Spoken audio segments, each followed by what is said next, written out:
PT Sinar Eka Selaras Tbk atau ERAL menetapkan pembagian dividen tunai sebesar 41,5 miliar rupiah.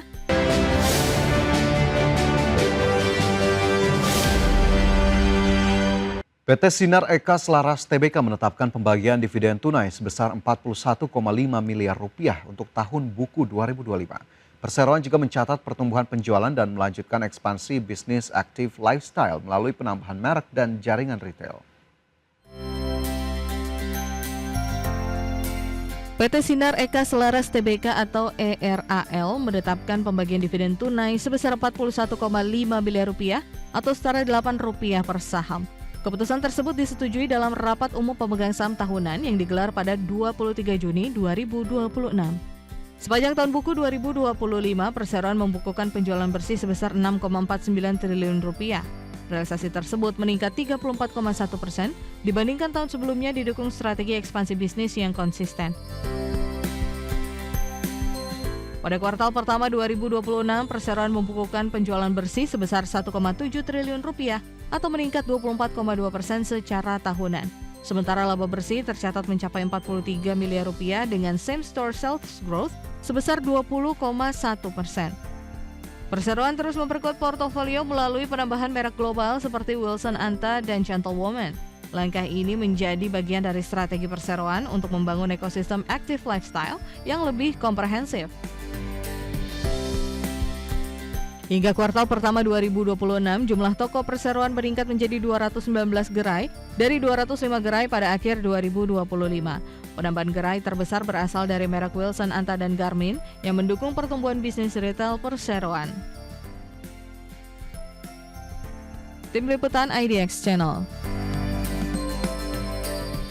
PT Nusa Tbk memperkuat fondasi bisnis melalui realisasi investasi strategis pada lini jasa hulu migas hingga Mei 2026. Langkah ini dilakukan untuk meningkatkan kapasitas layanan, memperluas kapabilitas teknologi, dan menangkap peluang pertumbuhan industri migas. PT Nusa Tbk atau emiten dengan kode saham ELSA merealisasikan investasi strategis pada segmen jasa hulu migas hingga Mei 2026. Langkah ini menjadi bagian dari strategi perseroan untuk meningkatkan kapasitas layanan dan memperkuat daya saing bisnis. Manajemen menyatakan investasi yang dilakukan tidak hanya berupa penambahan aset, tetapi juga untuk meningkatkan kapabilitas produktivitas dan menangkap peluang pertumbuhan di sektor hulu migas. Perseroan optimistis langkah ini akan mendukung peningkatan kinerja operasional dan profitabilitas secara berkelanjutan. Investasi difokuskan pada penguatan kompetensi inti di berbagai lini bisnis. Pada segmen Marine Site Survey, perseroan menambah peralatan navigasi untuk meningkatkan akurasi survei lepas pantai, sedangkan pada Pressure and Pumping Services ditambahkan unit coiled tubing berteknologi tinggi. Selain memperbarui unit cementing untuk meningkatkan keandalan operasional, perseroan juga menambah perangkat Passive Geobit C100 pada lini non-seismic survey. Investasi tersebut diharapkan dapat meningkatkan efisiensi biaya sekaligus memperluas kapabilitas survei di bawah permukaan. Tim Liputan IDX Channel.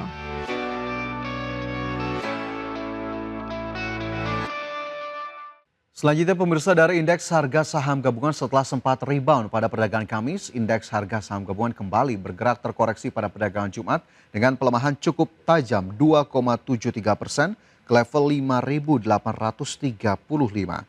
Indeks harga saham gabungan sejatinya dibuka di zona positif pada pembukaan perdagangan di 6.010, namun harus bergerak terkoreksi bahkan ke level terendah di 5.830. Nilai transaksi mencapai 6,38 triliun rupiah dengan 625 saham terkoreksi, 96 saham menguat dan 238 saham lainnya bergerak stagnan. Saham-saham berkapitalisasi besar tercatat menjadi pemberat utama di mana Brent turun lebih dari 4%, DCII, BBRI dan juga BIAN menjadi penekan utama dari indeks harga saham gabungan. Kita cermati bersama sejumlah data dari perdagangan di sesi pertama Jumat, di mana terpantau berdasarkan data RTI pemirsa, top gainers ada saham-saham seperti RBMS naik 7,04%, Koci naik 8%, Ricci naik 25%, sementara UNTD naik 2,94%. Dari top losers ada TPIA yang menekan IHSG dengan penurunan 6,61%. DSSA juga masuk top losers dengan penurunan 4,22%. TLKM turun 3,6%, begitu pula dengan Bumi yang terkoreksi 6,08%. Sementara itu dari sisi pergerakan sektoral, pemirsa, barang baku melemah 5,36%. Industri turun 5,31%, infrastruktur terkoreksi 4,04% dan energi melemah 3,23%. Pemirsa, Menteri SDM Bahlil Lahadalia memastikan rencana impor minyak dari Rusia terus berproses setelah sebelumnya disepakati dalam kerjasama antar pemerintah kedua negara. Nantinya impor tersebut akan dilakukan oleh Lembaga Minyak dan Gas Bumi. Bahlil mengatakan proses teknis pengadaan saat ini masih berjalan, namun secara prinsip kontrak kerjasama telah disepakati. Menteri ESDM Bahlil Lahadalia memastikan skema pembelian minyak mentah dari Rusia tetap berjalan dan kontrak impor telah dilakukan oleh Lemigas atau Badan Layanan Umum di bawah Kementerian ESDM. Terkait volume impor, Bahlil menyebutkan jumlahnya masih berpotensi berkembang lebih besar. Meski demikian, dirinya belum menjelaskan lebih rinci, teknis maupun detail kesepakatan yang telah dibahas. Tapi yang saya tahu adalah kontrak sudah dilakukan oleh Lemigas, BLU daripada Kementerian ESDM. Volumenya dia itu bisa berkembang lebih banyak lagi ke depan.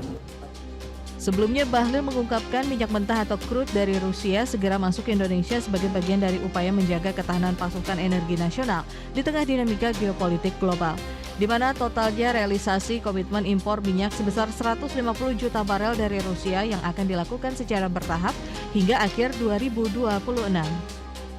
Jakarta, Ade Firmansyah, IDX Channel. Pemirsa, PT Indah Kiat Pulp and Paper Tbk dengan kode emiten INKP resmi mengesahkan pembagian dividen tunai total senilai 410,32 miliar rupiah untuk tahun buku 2025. Langkah strategis ini disetujui dalam rapat umum pemegang saham tahunan setelah perseroan sukses membukukan kinerja laba bersih konsolidasian yang kuat di tengah dinamika industri global. Dalam rapat umum pemegang saham tahunan PT Indah Kiat Pulp and Paper Tbk dengan kode saham INKP yang digelar pada Selasa 23 Juni 2026, pemegang saham resmi menyetujui kucuran dividen tunai sebesar Rp75 per saham. Total dana ekuitas yang dialokasikan korporasi untuk pembayaran dividen ini mencapai angka Rp410,32 miliar. Pembayaran dividen ini diambil dari raihan laba bersih konsolidasian sepanjang tahun buku 2025 yang sukses menyentuh angka $453,35 juta Amerika Serikat.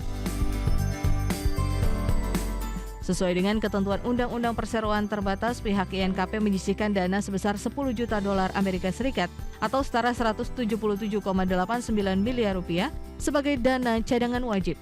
Sementara itu, sisa keuntungan bersih setelah pembentukan cadangan dan dividen akan dibukukan sebagai saldo laba ditahan untuk kebutuhan pengembangan usaha. Agenda penggunaan laba ini memperoleh persetujuan mutlak karena dihadiri oleh pemegang saham yang mewakili 4,76 miliar saham ekuitas atau mencakup 86,98% dari total hak suara yang sah. Selain menyepakati dividen, forum juga mengesahkan laporan keuangan konsolidasian tahun buku 2025 yang telah diaudit oleh Kantor Angkutan Publik Y. Santosa dan rekan dengan opini tertanggal 17 Maret 2026. Berdasarkan keputusan rapat masakum dividen di pasar reguler dan negosiasi dijadwalkan jatuh pada tanggal 1 Juli 2026. Selanjutnya, seluruh proses eksekusi pencairan serta pembayaran penuh hak dividen tunai kepada investor yang berhak akan rampung pada 24 Juli 2026. Berbagai sumber IDX Channel.